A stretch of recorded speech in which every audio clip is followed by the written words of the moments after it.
sa rozhodli písať knihy o slovenskom podsvetí. Čo vás k tomu viedlo? Tak v princípe ja som nikdy nepredpokladal, že budem písať o slovenskom podsvetí, aj keď ma to zaujímalo. V 70-80 rokov som o tom veľa čítal, pretože je to fascinujúca téma, ani nie kvôli tej krvi, ale kvôli tomu, že ako je vôbec možné utvoriť alternatívu štátu, lebo skutočná mafia je alternatíva štátu a mňa fascinovalo, ako môže nejaká banda hrubokrkých skutočne zorganizovať taký teror nad tým územím, že to funguje ako alternatíva štátu.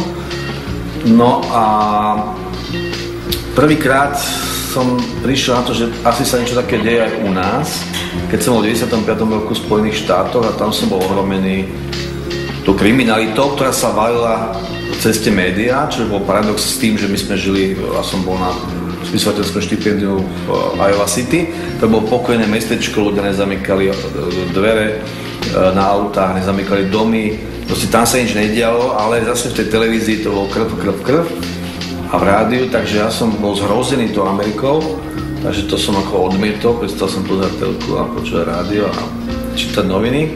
No a potom som došiel domov a zistil som, že prvý, kto ma stretol nejaký kamarát, tak mi rozprával všetky tie, lebo práve vtedy začala prebiehala prvá vojna v podsveti, všetky tie drastické príbehy. Tak to som bol dvakrát šokovaný, lebo som si uvedomil, že vlastne tá Amerika v tom najhoršom je tu. No a vtedy som si uvedomil, že to je prechodné obdobie, že to prechodné obdobie môže trvať tak 10 rokov a že by bolo dobre to zmapovať ako historickú udalosť, ktorá sa už nebude, dúfam, nikdy opakovať.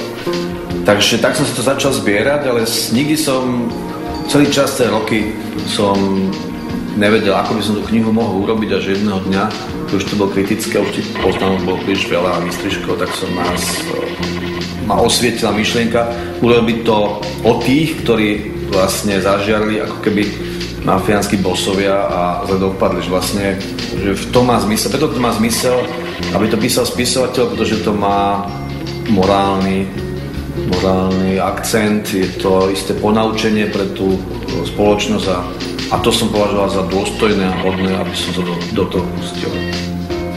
Ako často chodíte do knihkupectva? Toto sa dosť radikálne mení. Napríklad neviem, či ste si všimli, že zmizli takmer poštové novinové stánky, tak keď sa volalo PNS. A miznú knihkupectva. Ja som tu mal zahraničnú návštevu, keď som robil predsedu PEN klubu, tak sme vodili tých našich kolegov po centre mesta a boli očarení. Myslím, že to muselo byť nejako roku 94, alebo neskôr, keď videli na obchodné, že 3 veľké knihkupectvá vlastne tam boli. Takže oni boli z toho úplne vedľa, že ako je možné, že to Slovensko tak úžasne číta. No, ukazuje sa, že neprežili tie 2, oni vtedy boli 3 a teraz sú asi 2. Ale proste jednoducho zanikajú tie knihkupectvá. Pre mňa bolo knihkupectvo vždy takým azylom. Ja som preto taký vzdelaný odporne, pretože ja som si vždy dával rande pred knihkupectvami.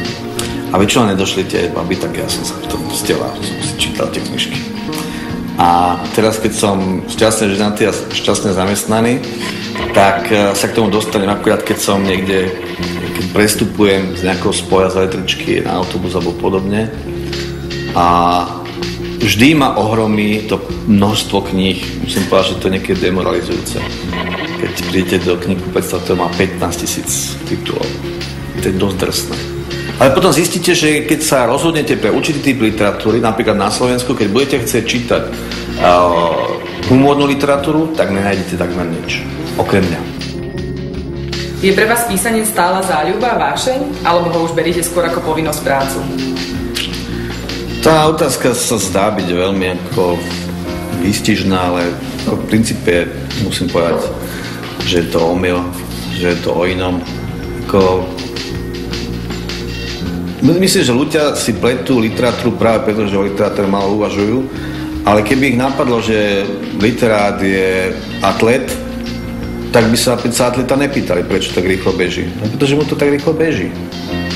A spisovateľ píše ne preto, že by to bolo hobby, že by zbieral známky alebo motýl alebo také niečo. Ale aby som mal presný príklad, tak si predstavte, že napríklad keď som bol na vysokej škole a skutočne som intenzívne hľadal tú pravú, tak tie moje priateľky a frajerky boli dosť nešťastné z toho, keď som mal v hlave nejakú tému pretože tie chytrejšie už potom hovorí len číslo, že koľkokrát som za ten večer spomenul, že budem písať takú reportáž alebo takú poviedku. A je to tak obsedantné, že dokonca pokiaľ som to nenapísal, tak proste v tej hlave to stále trčalo. Už to bolo proste otravné, stále tá téma tam bola. Ako keby niekto chcel, že to musím napísať.